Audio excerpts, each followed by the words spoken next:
Hello, beautiful friends. My name is Kate. This is Porter, and today we're going to be reviewing Bird Box. This thing right here did things to my brain, okay? After I finished reading Bird Box, I sat in like a trance-like state on my sofa and just kept saying, that was crazy. That was so crazy. My boyfriend was like, yeah, I get it already, it was crazy. So a couple of months, maybe like a year ago, my boyfriend and I watched the Bird Box movie on Netflix. People were talking about it all over social media. All of my clients were asking if I had watched it, so I finally watched it. And my first impression of Bird Box, the movie, was that it was extremely like the plot of The Happening by M. Night Shyamalan, which, fun fact, is actually my favorite movie.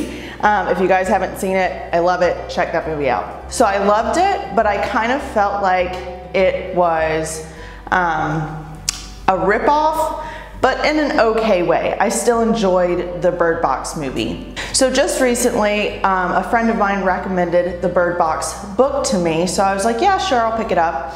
And the book was so phenomenal. The Bird Box plot is, there's a woman named Mallory. She's 24 years old, and she, at the start of the novel, is living with her sister Shannon. They start to hear news reports about this epidemic that is traveling all the way across the globe. And basically what the epidemic is that people see something, go insane, and want to kill themselves, and they do kill themselves. They don't pay too much attention to it at first until it starts moving closer and closer to where they are living. Then they start taking the necessary precautions as far as covering the windows, trying not to look when they go outside, because whatever this thing is that people are seeing is making them go insane and kill themselves. From there, we follow Mallory's journey as she moves into a house with other survivors of this epidemic,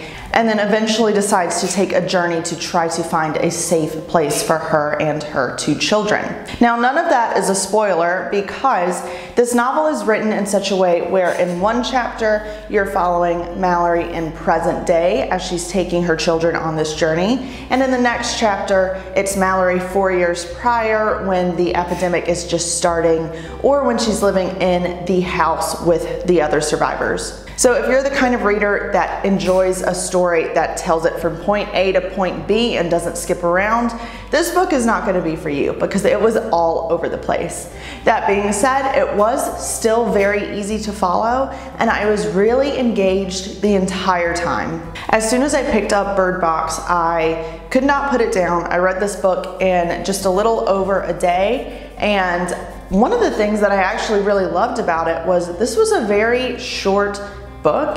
It came in about 260 pages, and there just wasn't a lot of filler or fluff. It got directly to the point and didn't make me feel like I was bored for even a second. I was hooked the entire time through. Another thing that I noticed in Bird Box was there would be actual instances where I was sitting on my couch holding my breath, and all of my muscles were tense because I was so nervous for how things were going to work out for the characters. The characters, by the way, were fabulous, but in the instances when the characters had to travel outside blindfolded, they would hear a noise and not be able to peek for a second to see what it was.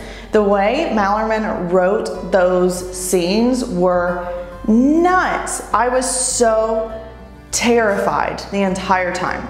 I don't even think Bird Box is supposed to be much of a horror thriller novel. I think it's technically a little more post-apocalyptic, but holy Lord, this book scared me more than a ton of other horror books that I've read. The last time I remember feeling so tense from reading a book was when I read The Shining by Stephen King, which is a freaking classic. So for Josh Malerman's debut novel to have made me feel that same way speaks volumes, and I was just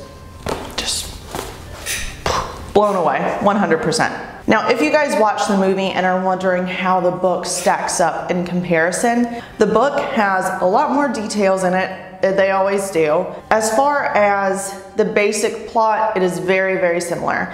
The movie added in a little more romance where the book doesn't have that aspect, but the book has different pieces and details to it that really fill in some holes that I was left wondering about during the movie. So if you feel like you watched the movie and are kind of wondering about some of the details that the movie didn't really get to, definitely read the book, because it filled in a lot of questions that I had about the movie. Now, I actually gave Bird Box a 5 out of 5 on Goodreads.